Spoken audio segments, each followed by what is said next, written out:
नेतृत्व में भारत उत्तरोत्तर प्रगति कर रहा है और जहां विश्व पटल में भारत एक शक्ति के रूप में, तीसरी शक्ति के रूप में उभर के आ रहा है, तो उसके पीछे बहुत सारे कारण ये भी हैं कि माननीय प्रधानमंत्री जी की जो आइज़ हैं, जो उनकी आंखें हैं, जो उनकी सोच शक्ति है, वो छोटे से छोटे जगह पर जाकर कहीं ना कहीं खड़ी होती है और परिस्थितियों को आच्छादित करके सामने लाती है।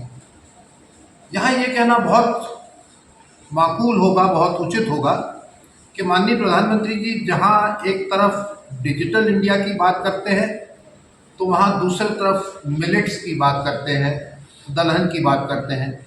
जहाँ स्वच्छता की बात करते हैं वहाँ सिटी लाइफ की भी बात करते हैं। जहाँ अंतरिक्ष और इसरो की बात करते हैं वहीं हमारे डिफेंस को भी और ताकतवर बनाने की बात करते हैं। और 3 विभाग जो सीधे सीधे लोगों से जुड़े हैं और कम्युनिकेशन से जुड़े हैं, संपर्क से जुड़े हैं, वो हैं रेल, सड़क और वायु। और इनका पूरा जाल माननीय प्रधानमंत्री जी के नेतृत्व में बिछ रहा है। लगभग 8 सालों में 74 एयरपोर्ट्स नए खड़े हो रहे हैं। उसी प्रकार से जो पिछले 20 सालों में, 50 सालों में नहीं हो पाए थे, वो 74 केवल 8 वर्षों में हो रहे हैं।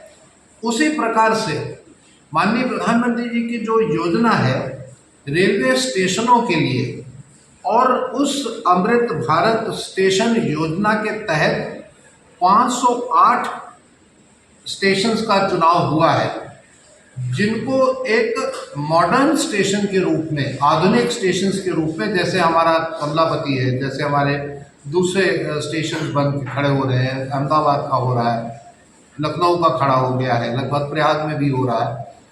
उसमें ये 508 में मेरे एक छोटे से निवेदन को लेकर जो 30 जून को मैंने मेल करा था आदरणीय प्रधानमंत्री जी को, जिसकी कॉपी आपके पास है, उसके ऊपर उन्होंने निर्णय लेकर रीवा को जोड़ा है। मैं माननीय प्रधानमंत्री जी का, अश्विनी वैष्णव जी का, आदरणीय रेल मंत्री का बहुत बहुत आभारी हूँ, बहुत बहुत शुक्रगुजार हूँ।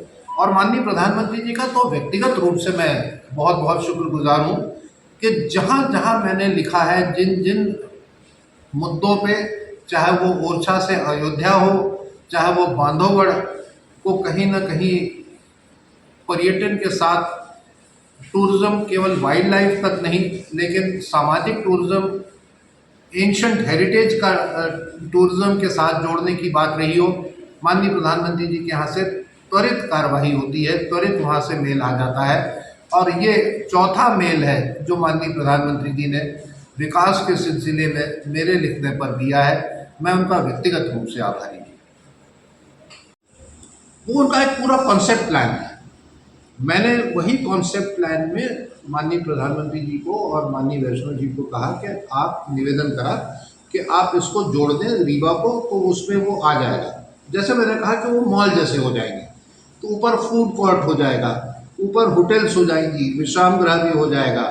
कुछ हमारी दूसरी होटल इंडस्ट्री है जो जिंजर होटल के नाम से होटल चलाती हैं, जिसमें आदमी वहाँ जाके रह सकता है, सस्ते में रह सकता है, काम उसका हो सकता है, मेडिकल फैसिलिटीज़ रहेगी।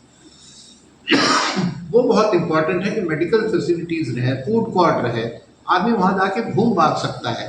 तो एक प्रकार से वो घूमने की जगह भी हो जाएगी। वो केवल ट्रेन पकड़ना और टेंशन पालना और ये करना, आप 1 आध घंटे 2 घंटे पहले पहुँच जाइए। लाइब्रेरी होंगी, कैफेटेरियाज होंगे, वहाँ पर न्यूज़पेपर स्टॉल्स होंगे, तो बहुत सारी इन्फॉर्मेशन वहाँ मिल जाएगी। इसमें कितना लागत आएगा?